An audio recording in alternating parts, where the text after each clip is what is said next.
Hey guys, I recently took my 4 kids, ages 8, 5, 3, and 1, through the airport to travel halfway across the world by myself with no husband, no backup, just me and my 4 kiddos. We had a stroller and all had carry-ons, and we just got here. We're in Seoul now, and so I thought I would just share how it went and some tips for going through the airport in case you are kind of making a solo venture or even just traveling with kids as well.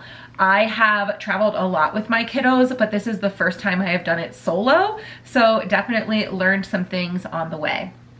First, I had a packing plan. So the game plan was that we had 1 personal item per seat. We had 4 seats because my 4th kiddo was a lap infant, so he didn't get his own personal item. So there were just 4 instead of 5, even though we had 5 people.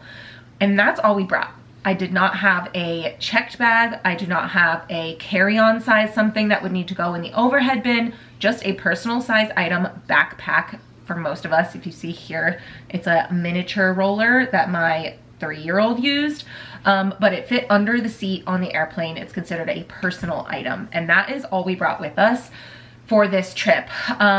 We use the 7-to-1 jetpack method for packing. I've done a whole basically series on that for what I packed and what I packed my kids. So you can watch those. I'll link them in the description if you're interested in how we pack that light. Because Gerard, the youngest, didn't have his own bag, we had to split his stuff in between the 3 girls' suitcases. Thankfully, baby's stuff is like small, so it can kind of fit, and diapers and wipes went in one, and his clothes went in another, and then all the kids' toiletries went in my bag, so they didn't have their own toiletries.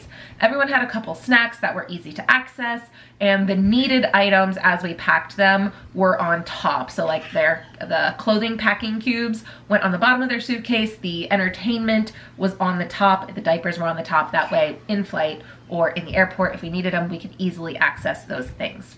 But that is tip number 1, pack light and have less to carry. Next is bringing a stroller. If you bring a stroller, you can gate check it for free, and you just take it with you on the jet bridge. They take it, put it kind of under the plane, and then when you get off the plane, you can grab it right in that same spot again. You can do the same with car seats if you want to gate check car seats, or you can even bring car seats on the plane to have your child sit in them if you want. This time we just had the stroller, and I chose to bring an umbrella stroller rather than a bigger kind of better stroller, I'll say, because we are doing a lot of public transportation here while we're in Asia, and bringing even slim, good strollers have a higher profile and they're heavier. So I wanted something literally lightweight I could just like make into an umbrella and carry up and down stairs a lot, go in and out of subways. I just needed easy. So that's what I brought. And our walking plan through the airport was I would have Gerard on me in the carrier. Then in the stroller, I would put Juliana's bag in it as if she was a baby, because it was a backpack, a little heavy for her to walk long distances. That's my 5-year-old. And then put this one here, the rolling one, put the rolling thing out and attach it on the handle so that I could kind of drag that one along as well. So I had Gerard on me with my backpack on. I had the 2 girls' bags on the stroller so that they could walk and kind of hold hands walking. And then Isabel carried her backpack as well. And that's kind of how we transported through the airport and made it actually workable and doable for us to do so.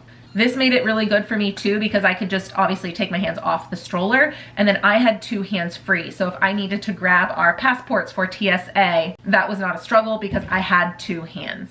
Next, I tried to timing for being at the airport to be long enough that we could walk at a 3-year-old, 1-year-old pace, and we weren't rushing or getting stressed, but not too long that we had a lot of time to kill. So we got there about an hour and a half-ish before our flight.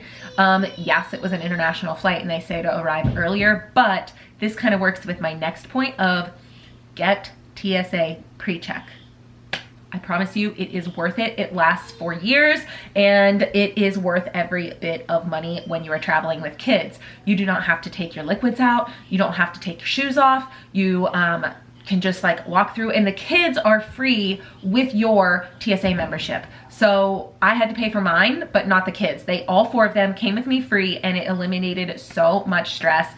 We ended up still getting pulled aside and having to do a bag check because one of the entertainment things we brought was like magnetic and shaped in a weird way that they didn't know what it was. But it was no big deal, and the kids thought it was kind of cool to see it on the x-ray little thingy. So it worked out. Get TSA pre-check. It is so much better. It is so much quicker to wait in line. You do not have to go through the hassle. It's probably my #1 airport tip. Get TSA pre-check, or don't, because then my line is shorter. So I don't know, take it or leave it.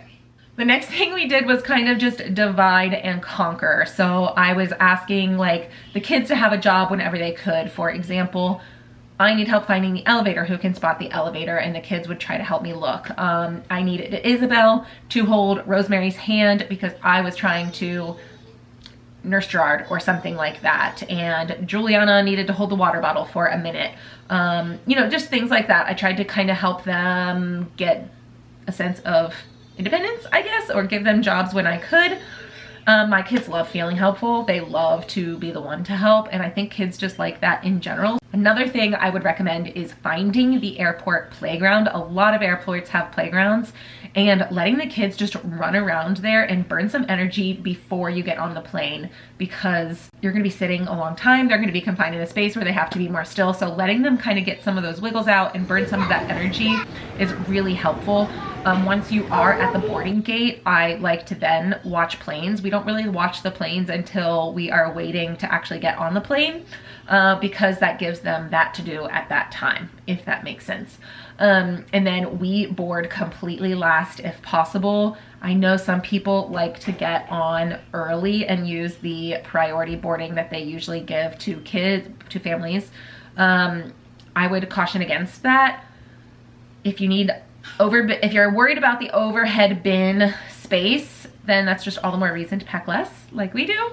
But honestly, your plane may be delayed, which ours ended up being delayed by an hour. We were sitting on the tarmac for an hour. So imagine if we had taken the priority boarding and been stuck for even longer. You just never know what might happen when you are getting on a plane, and I would 100% recommend getting on as late as possible. And finally, after you get off the flight, usually if you're flying internationally, you have to go through customs. So first, when we get off, we go to the bathroom, because even if nobody has to go at that time, when you're waiting in line at customs, someone might, and then you have to get out of line. It just can be a mess. So stop by the bathroom.